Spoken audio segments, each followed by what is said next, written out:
Hello and welcome to Zee Commodity Capsule. This happens to be one of the most critical weeks for global commodities. Let's start with the crude oil prices, which fell sharply on Monday after OPEC Plus agreed to a bigger than expected production rise next month, sparking some oversupply worries. We saw market remain focused on US trade negotiation as President Donald Trump appeared to extend the tariff deadline from the previous July 9th to now August 1st. But coming on to the crude prices, the basic reason, the wider reason because of which we saw the crude prices crashing was that the OPEC Plus announced on Saturday, that's the 3rd of July, they met virtually and they made an announcement of increase in oil put by nearly 5,48,000 barrels per day for the month of August. Not just this, the group has even warned that it will consider another 5.5 lakh barrels per day hike in September at the next meeting on August 3rd. The move exceeded the market expectations and it pressurized the prices, which is why we saw Brent crude prices hovering below 68 and WTI hovering between $65 and $66 a barrel. Also, we saw Saudi Arabia on Sunday raise the August price for its flagship Arab Light crude to a 4-month high for Asia. This basically they have done in order to show confidence regarding the emerging demand globally.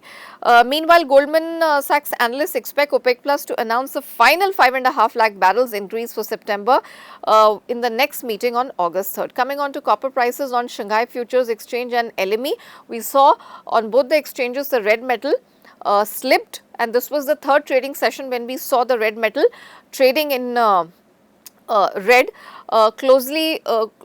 basically trading near $9,800 a ton. It is clearly pressurized by the concerns over US trade negotiations and uncertainty surrounding potential tariff ahead of President Trump's July 9th deadline.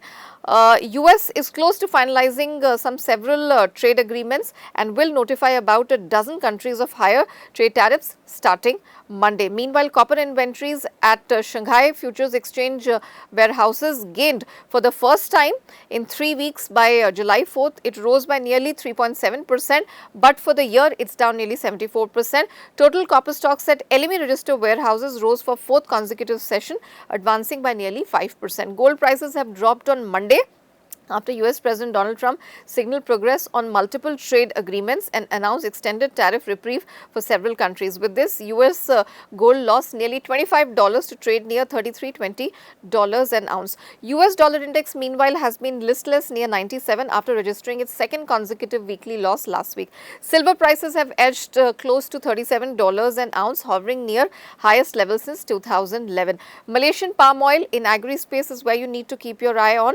because the losses have extended to second session on Monday, clearly dragged by weaker rival edible oils and the crude oil.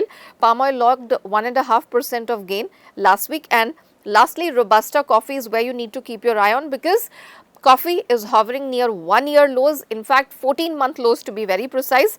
Coffee prices have fallen sharply this year, erasing some of the sharp gains in 2024.